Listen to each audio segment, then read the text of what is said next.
The topics and opinions expressed in the following show are solely those of the hosts and their guests and not those of W4CY Radio, its employees, or affiliates. We make no recommendations or endorsements for radio show programs, services, or products mentioned on air or on our web. No liability, explicit or implied, shall be extended to W4CY Radio or its employees or affiliates. Any questions or comments should be directed to those show hosts. Thank you for choosing W4CY Radio.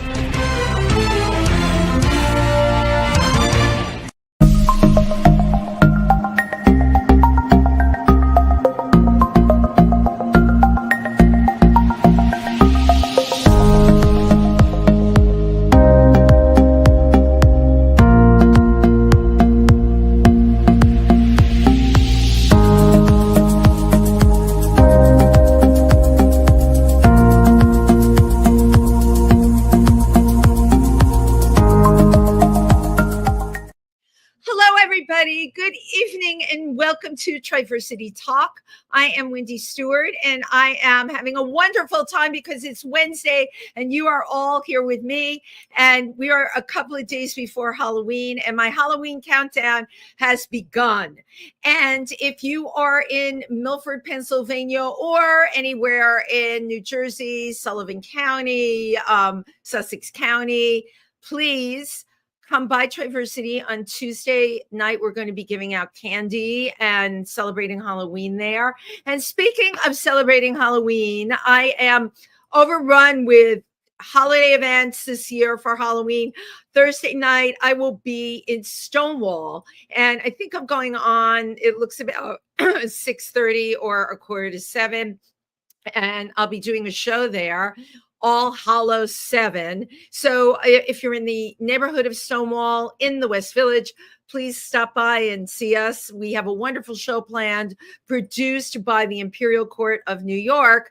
And as all of you have heard me say many times, everything that the Imperial Court does is to raise money for other LGBTQ organizations.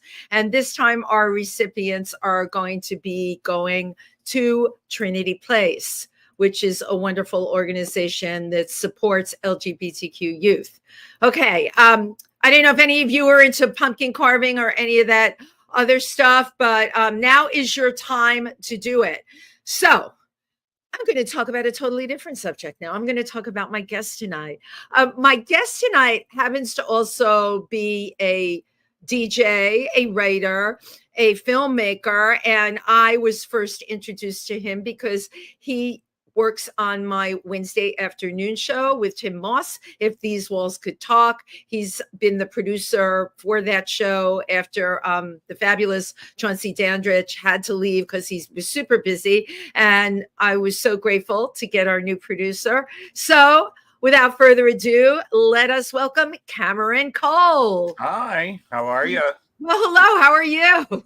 I'm all right. It's great. I get to see you twice in one day today. Although when we do the Wednesday afternoon show, I never really see you because you're kind of like in the dark. Yeah, true.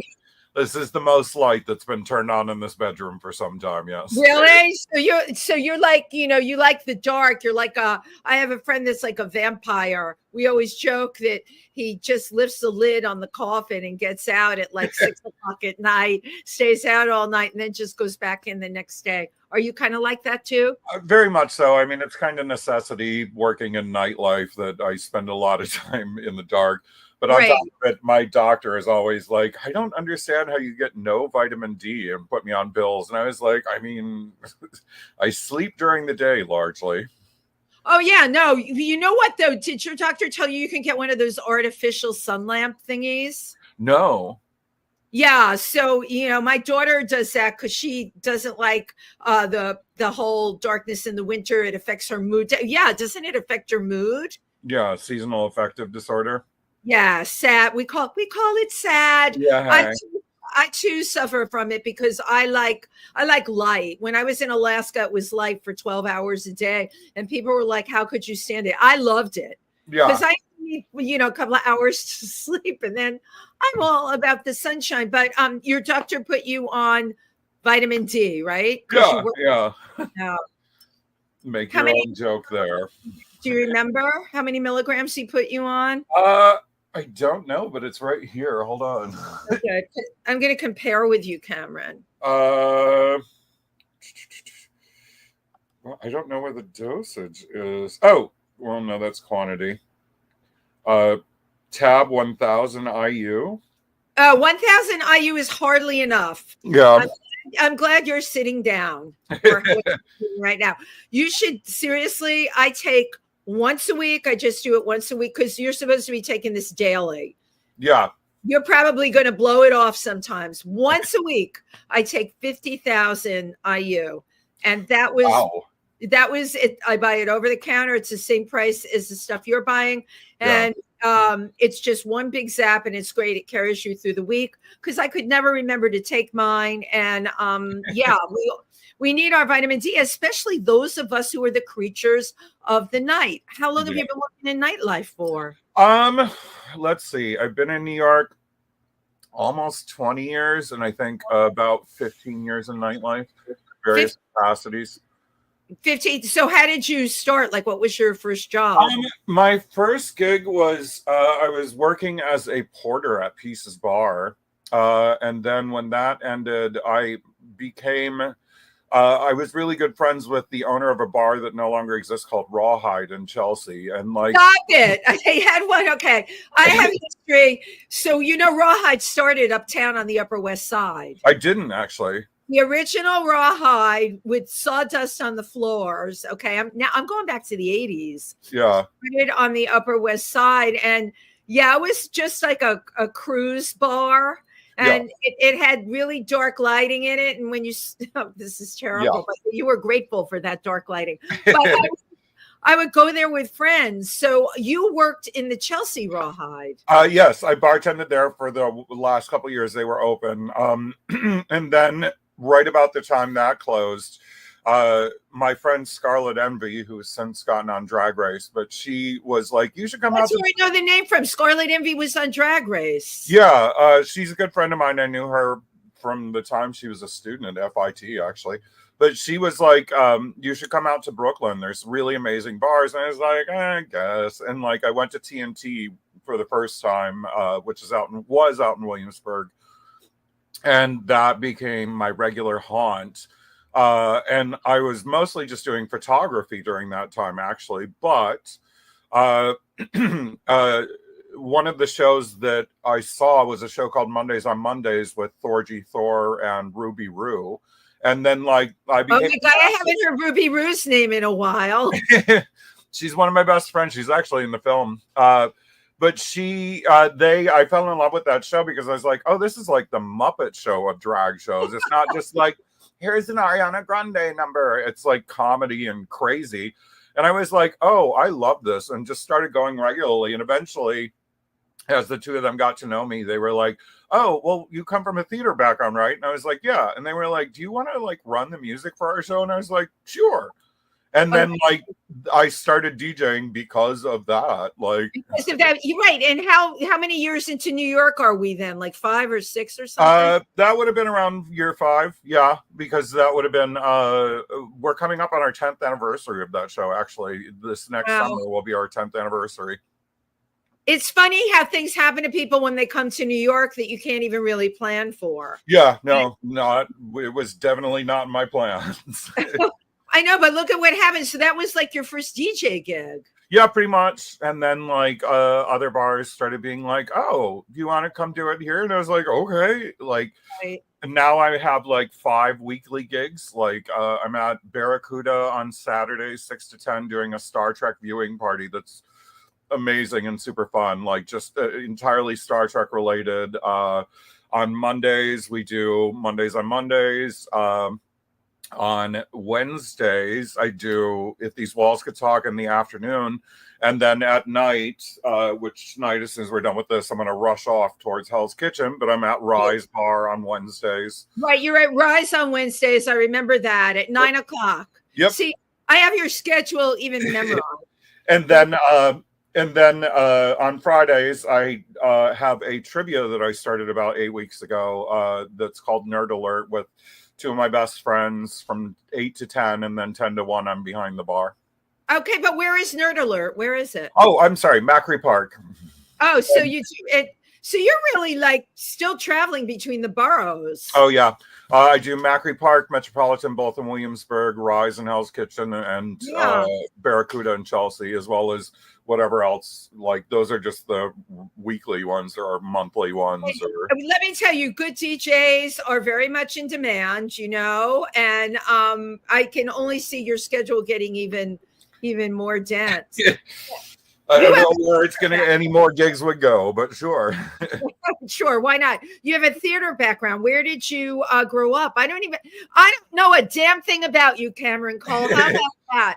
My early childhood was Michigan, a little bit in Tennessee, and then when I got to Texas, I started doing theater quite a bit. And was I thought you were going to say when you got to Texas, you were mad as hell and you weren't going to take it. But yeah, like high school in Texas, I started acting and was like, it really became like my passion.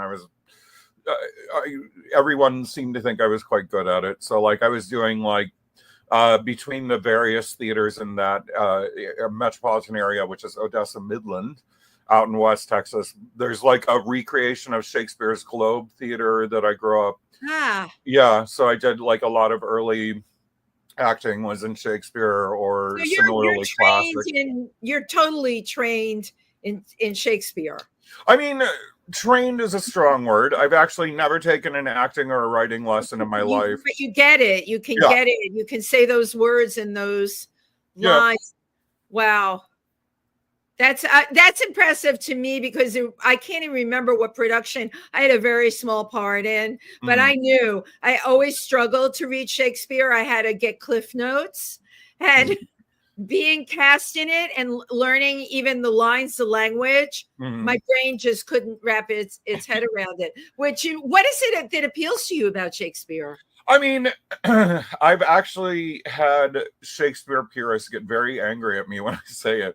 Like, there is a Shakespeare reading group I was going to briefly when I started writing, and was like, because like I thought, oh well, you know, they read stuff other than Shakespeare, perhaps they would read my play. They didn't, but like we were talking, they had us seated in a circle, and it was go around the room, say your name, like, and like what you love most about Shakespeare. And of course everybody's like, oh, the language and the poetry of it. And I was like, in all honesty, as a writer, the thing I love most about Shakespeare is actually that, do you remember those 128 Crayola boxes? Yes, that was my favorite thing. Of course, I love those. Like I always said, he was the 128 Crayola box of like character archetypes. Like any kind of character archetype you can imagine can be found in Shakespeare. So it becomes a really marvelous shorthand with anybody that knows anything about Shakespeare.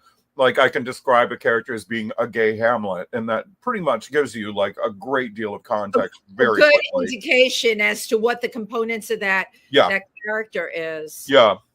So when did you discover Shakespeare? Was that like high school, college? It was, I want to say 8th grade when I started. I was in a production of Romeo and Juliet, and then of course, like they taught us whichever one.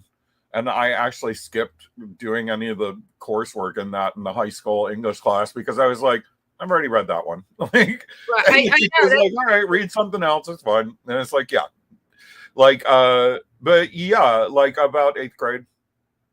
8th grade, yeah, that's middle school. Yeah. Did you do sports at all, or you were strictly theater? When I was a young kid, I was forced into sports because of that was me digging, you know, like I kind of, you know, as you know, a lot of the people I have on both of my shows are performance and stuff like that. And we live in such a time, especially this show is called Triversity Talk. We're located in Milford, Pennsylvania. We have an amazing high school. It's got a great drama department, but the big thing out where we are, of course, is all the sports. Yeah. And if I were a kid, I would have disintegrated. I wasn't that kid. And so many of the people that have been on the show of male gender never played sports or, you know, were so happy to discover theater early in the game to get out of it. The only sports I really enjoyed was track. Like I did enjoy track, but other You than that, did. no You interest. like running, but yeah, but okay, but though that's like what personal best stuff, Yeah, uh, yeah. competitive sports with teams and stuff like that. It's funny. I there's one drag person that played hockey that's been on the show, Kay Gorgeous, who is so funny in Mhm. her drag, but she came up, playing like hockey, but she's the only one of everyone I've had on any of my shows that did Yeah. sports. So thank God, you know what? A shout out to the theater departments everywhere, right? So Yeah. did you major in theater in college? I actually never went to college. You didn't. Okay. My husband's an artist. He never went to college either. And that's interesting because I've had this conversation with a lot of people. There are some people at 18 years of age that are they're cooked. They're ready to go. Yeah. And you had done this and you came out with this talent. Yeah.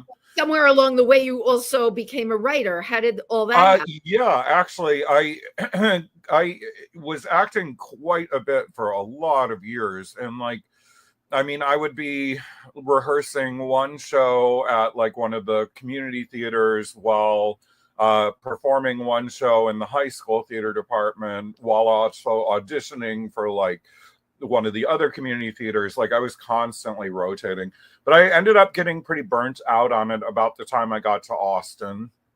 And while I was in Really? Austin, I was like, all right. And like I kind of came to a crossroads where friends of mine that were in the union were like, you should really get into the union. You could be doing this as a living. And I was like, yeah, I don't know if I want to. Like, I was like, I've gotten very burned out. I'm kind of tired of it. Wow. And instead of doing that, I ended up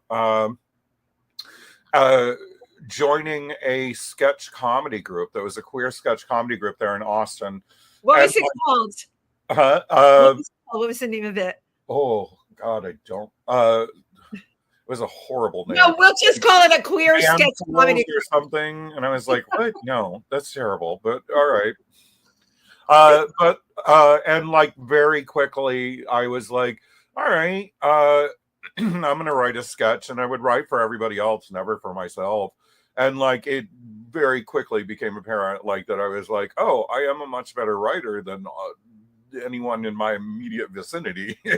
But it's interesting because you're talking about sketch comedy, which is a whole other thing than coming from a background of classics. Yeah. Oh, we'll get to that with you because it has come full circle for you. Yeah. But so, and you had a knack for writing sketch comedy, and obviously you enjoyed it. And and then once I moved to New York, I really wasn't doing either for the most part. Like I had friends of mine that would be like, oh, come do this and be in the show, and I'd be like, all right, but like I wasn't really auditioning, I wasn't really seeking it out. What made you come to New York? Like, Austin's a great place. That was actually I had left Austin and gone back home to Midland, and while I was there, a friend of mine from high school theater days, he and his boyfriend would come down at least once a year. And like every year, they would be like, come back with us, come back with us. You would love New York, and New York would love you. And I'd be like, no, it's scary. I've never even been. Like, I don't want to move there. And then eventually, there was very famous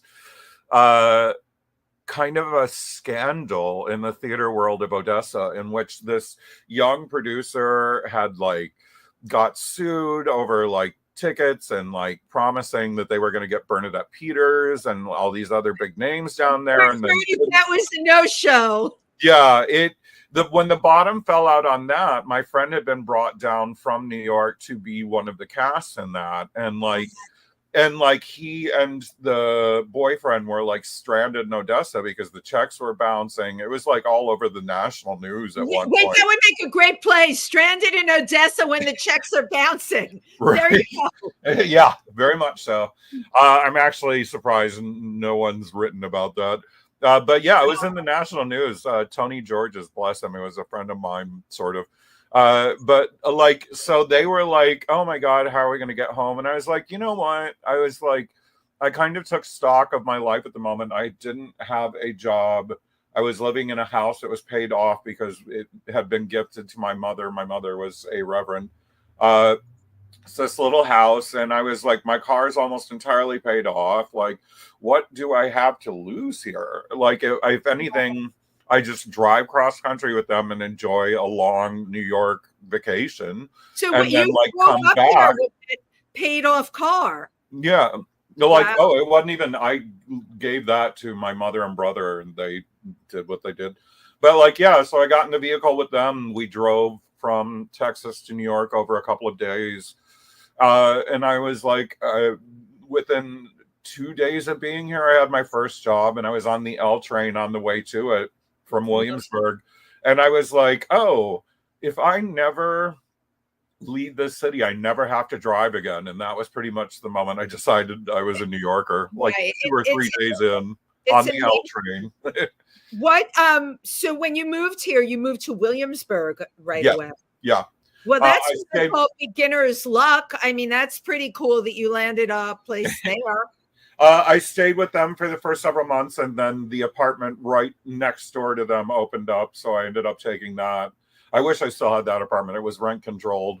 Like, Oh, you had a rent control. I had a rent yeah. controlled apartment also. We try and die in them. Everyone says they're going out of that apartment feet first. Yeah. But you weren't able to stay in your rent controlled apartment. But then I've always lived in either Williamsburg or Bed-Stuy. The building I'm in now, the owner, it was a one-family brownstone that she converted when they bought a place upstate and retired up there. And the owner turned it into, there's a duplex. The second floor is all one apartment. The third floor is all one apartment. I was in the second floor for probably 7 years or something. And when I moved out, she renovated everything, hated the people that came after us, kicked them all out. And then like during a lockdown, she was like, do you want to come back? I was like, yes. Oh my God. Yeah. So now I'm the top floor instead of the second. And like, yeah, like I kind of, not a super per se, but like I put out the trash and like whatnot. And she gives me a nice little discount. She calls me Right, whenever but you're in a renovated apartment yeah. in Bed-Stuy. Like it's a floor through, the entire top floor of a That's brownstone. incredible, Cameron. So you're going to be one of the people that says, "Oh, the only way I'm going out of here is feet first." Probably. Yeah, I don't see myself moving out of this building again. Right. Well, you know what? All I can say is you've been very lucky since you came here. You know, Yes, not very. and you know it too. 20, you've been here 20 years. It's not that, to me, 20 years is not that long. I've been here 45. Oh wow, yeah. You know how many apartments I went through? You can only imagine. And when I came here, rent control, which is better than rent stabilized, you could get these rent controlled apartments. Right. You know? Right. Madonna and I came at the same time, so that's my claim to fame. We both went to Danceteria. Yeah. I know, right? Talk about history. But I want to just jump back on something that you mentioned. Your mother was a reverend. She was. I had something of a rough childhood. When my parents divorced, it got very, very ugly. We were custody wise, there was split custody, and then it was all to my mother, and then it was to my father's grandparents. It was a rough childhood, and some periods in foster care as well. That's really rough for a kid, but you know, obviously I'm sure that contributed to the fact that you did a wonderful job as an actor, and really, truly, you are now as a writer. Yeah. But like there was a long period that we weren't really allowed contact with my mother. So like for a long part of my childhood, unfortunately. But when we reconnected when I was like 16, she started moving towards becoming a reverend, and Wow. like she had also recently come out like once because I was already out by the time I got down here. I came out in 1991 at 13, almost 14. I was going to ask you how old you were when you came out, and that's where I was going with your mother being a reverend. I wanted to ask you, like, what was that? What was that like? Oh yeah, no, not is what you would assume. But she came out not long after I got here, and then she built a LGBT church, the non-denominational, there in Odessa. It's called God's Rainbow Promises. She unfortunately passed. I think she was just shy of 25 years since she had built the church. Wow. But my brother now owns it, and we keep it open for all her congregation.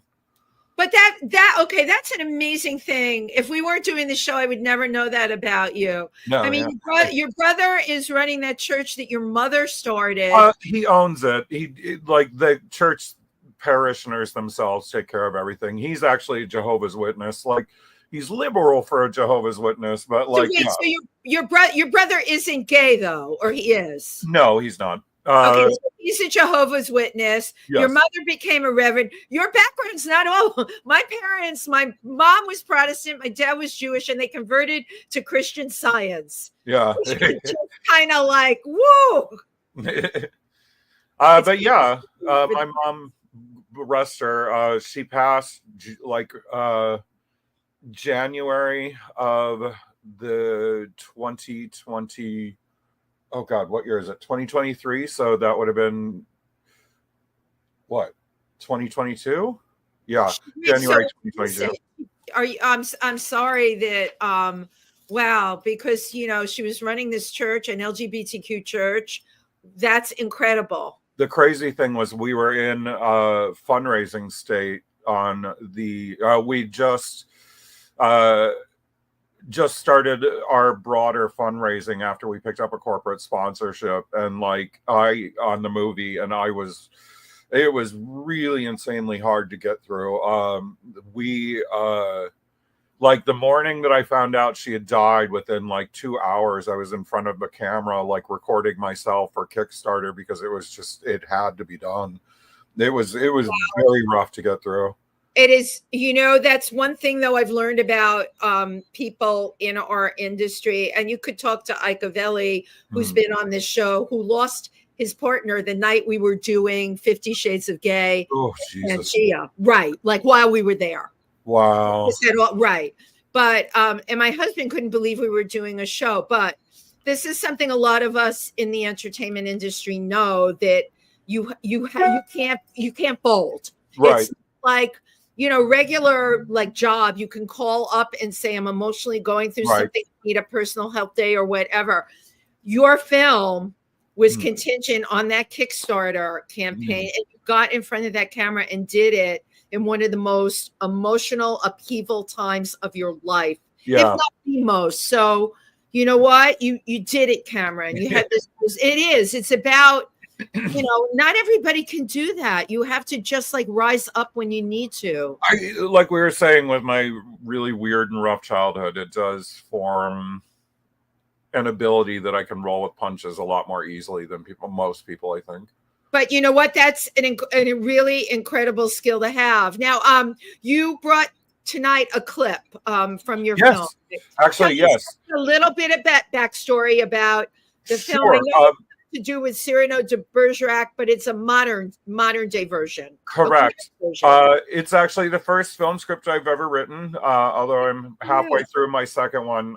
My producer friend AJ Mattioli of Mattioli Productions expressed interest. He was like, can I read the script? I was like, sure. He read it and got it funded. But it's a modern gay rom-com, although I would argue a romantic farce over romantic comedy. But, a rom farce.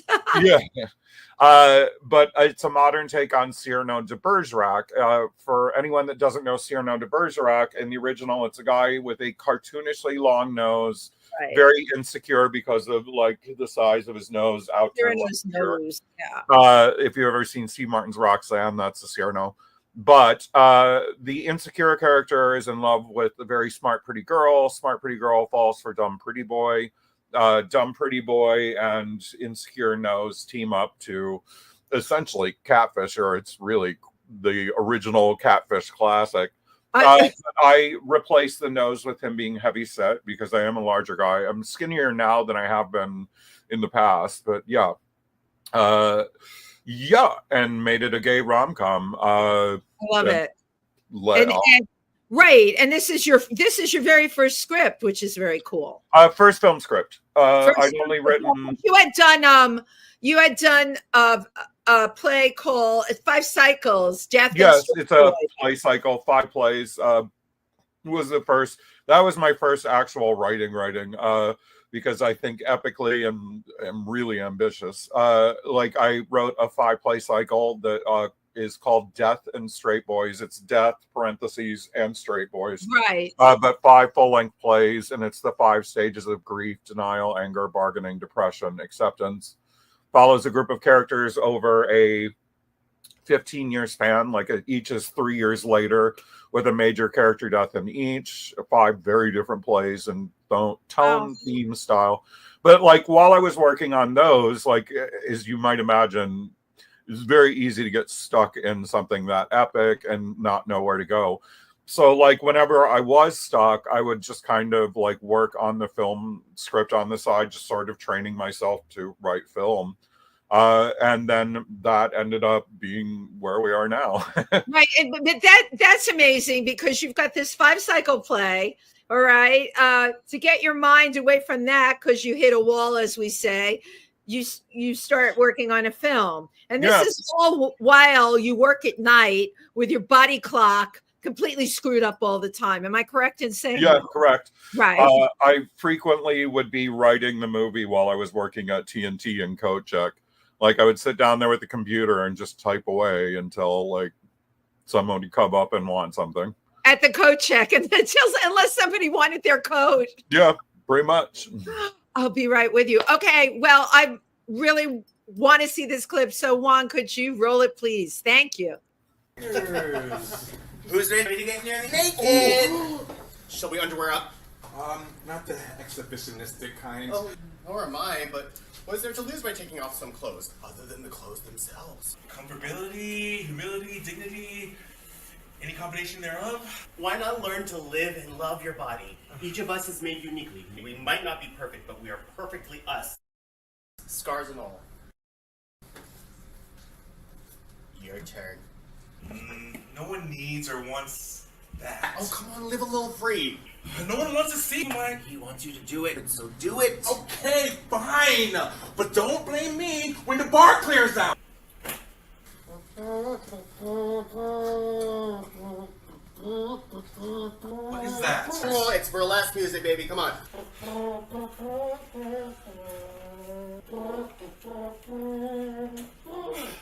There.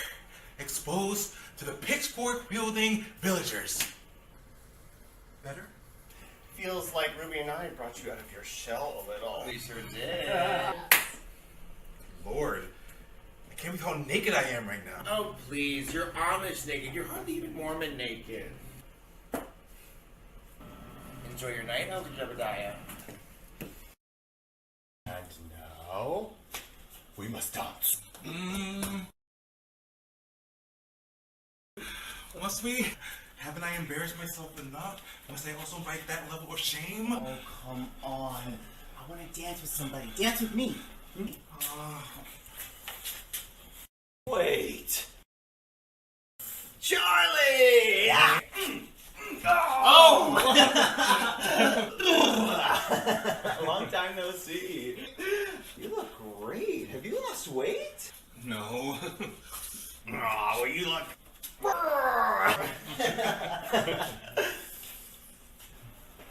Who's your friend? Hello. Oh, Rocky, Chris, Rocky. Oh, I'm a Christian now, actually. Sorry? I recently became a Christian again. Newly refound Christian. Ta-da! Oh, congratulations. Thanks. I find that it makes me sound more intelligent and grown up, you know? Are gay Christians a large denomination in Brooklyn? No, he means he used to go by Chris, but now he goes by his full name, Christian. Oh, I'm such an idiot. Oh, no, it's me. I'm the idiot. I'm just awful and just like, oh. There's no way you're a bigger idiot than me, Ricky. Oh, it's actually Rocky. And a very charmed Rocky at that. Nice to meet you, Christian. Yeah. How did you two? Oh, I was in one of his plays a few years back. You told me you had. Tell me about the play you wrote. Far too busy embarrassing myself dancing to tell you all about my failures as a writer. Mind if I keep dancing with you? Mm-hmm. Well, anybody who has attainable info about Charles is a new friend of mine.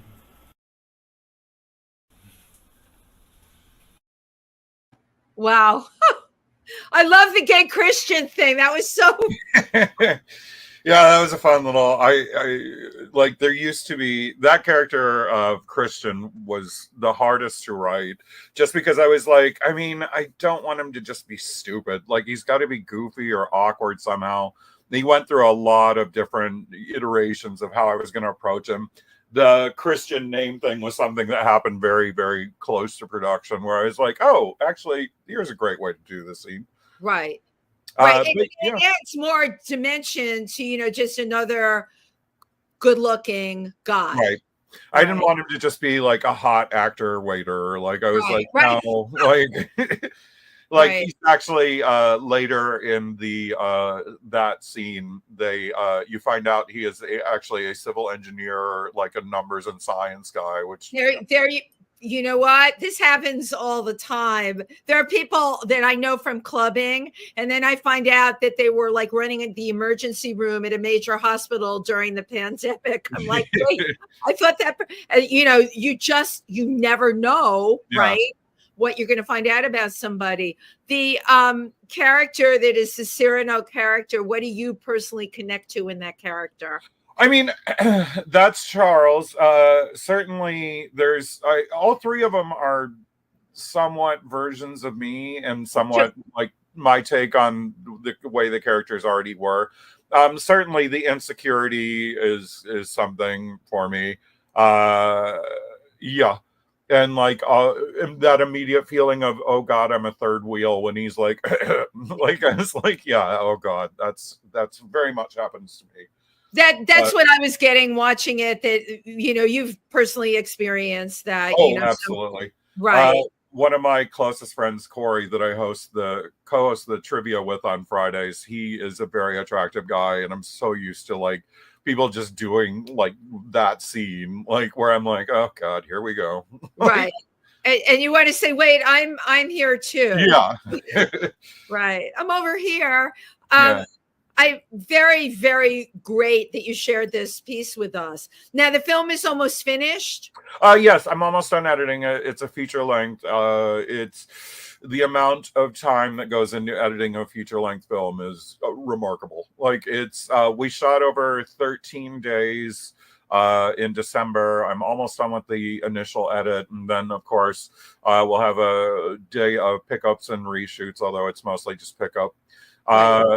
And then, but it still needs to be color corrected and everything.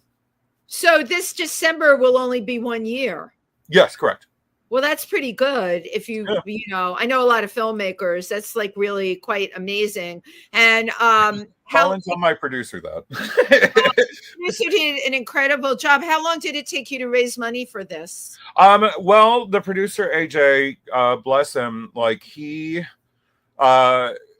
Before we got funding for the film, I told him about an idea for a TV series I had, and he was like, oh, I'm pitching to some people, create a pitch deck. And I was like, as soon as I Google how to, I will. Taught myself that and did one for the proposed TV series, but of course they didn't even. But when AJ was like, after he read the script, he was like, I know somebody over at, I don't know if I'm allowed to say the brand, but Heineken. And he was like, why don't you put together a pitch deck and I'll send it to my friend at Heineken and see if there would be any interest. And I was like, sure. And I thought, well, all right, I really like this pitch deck I built. It's quite gorgeous, but like, I was like, that's going to be the end of that. This is not going to happen.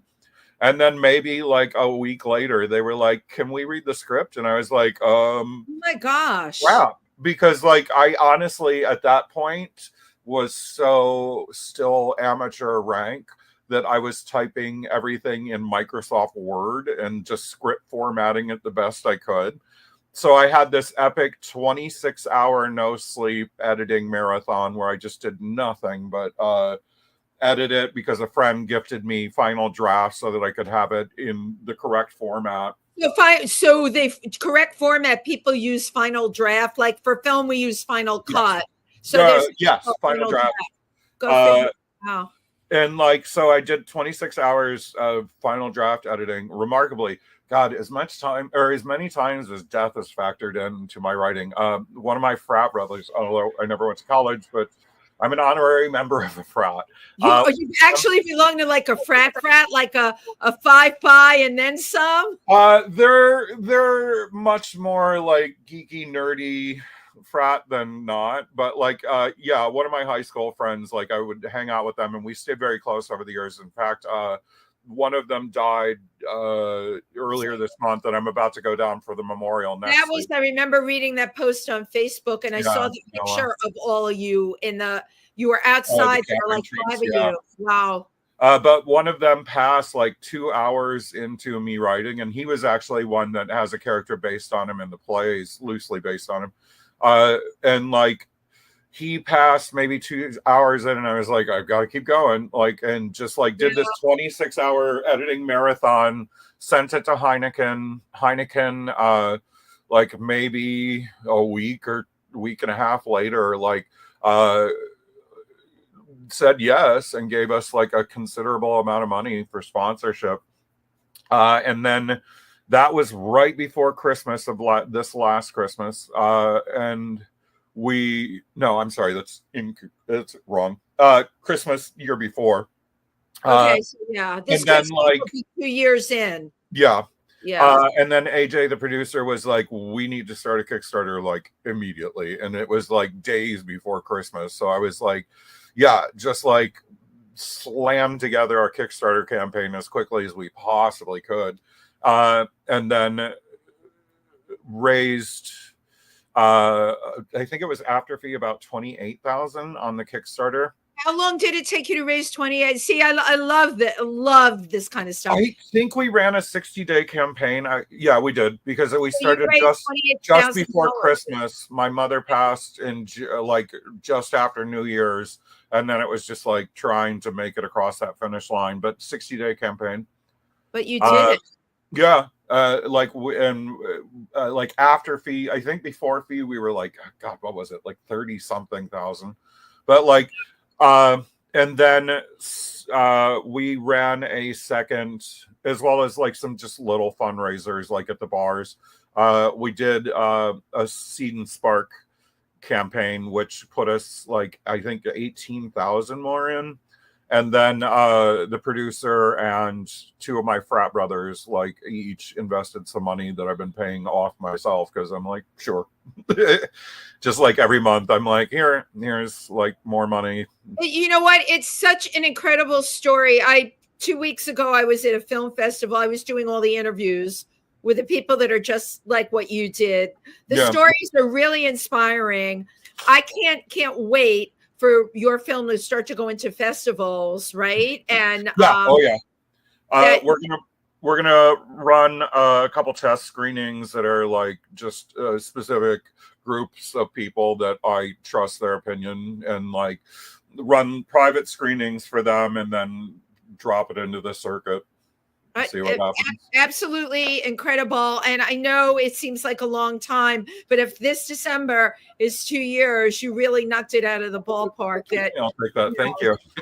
Absolutely. So you know what? We're down to like the last 2 minutes. Sure. How do people find out more about you? How do they get in touch with you? I am on social media As Cameron Cole, Facebook and Instagram, though I don't have like a strong presence, to be honest. But that is a way to reach me, yes. Right. Well, you know what? You're working hither, dither, and yonder, and then creating all these projects. I don't know how you would have time to do social media. That's you know, largely. It's Actually, something interesting about the film, similar to the way I did the 5-play cycle, like this is actually proposed as a trilogy of Brooklyn Queers the Classics. Like, while this was the first script I've ever written, it's Cyrano de Bergerac, the gay Cyrano de Bergerac specifically. The follow-up, which I'm about halfway through on writing, is a trans Beauty and the Beast. And then the third one, I want to do a lesbian and non-binary Oliver twist to close it out. But yeah. Just love it. Cameron, you're prolific, and I love the things that you're working on. You'll keep us all in the loop. Of course, Sure. I get to see you every week. You can keep myself and Tim Moss in the loop too. And we are down to like the last 60 seconds. I always love taking a picture. So Sure. I love computer pictures. Okay, cheese. And one more. Well, I wish you so much luck with everything that you're doing. I was about to say, when do you sleep? But you know what? You don't. So, like, we just answered that question. Yeah. Not you, a lot. literally, get 4 or 5 hours sleep? Yeah. Oh, yeah. Yeah. Yeah. Once I get out tonight at about 2, I probably will head to Brooklyn, have a drink, go home around 3, and sleep till like probably damn near noon. Wow. Yeah. God bless you. Thank you for everything that you're contributing to the queer community in terms of your creativity. I've always believed that if we want to take a political stance, we can do it through our work, through our films, our books, and communicating out there. It's the best way. And that sense of humor, by the way, really helps. Yeah, absolutely. Because that's something everybody can connect to. Cameron Cole, thank you so much for being here. Thank you, everybody who tuned in tonight. We'll be back next week. Oh my gosh, happy Halloween. Happy Halloween. Bye-bye.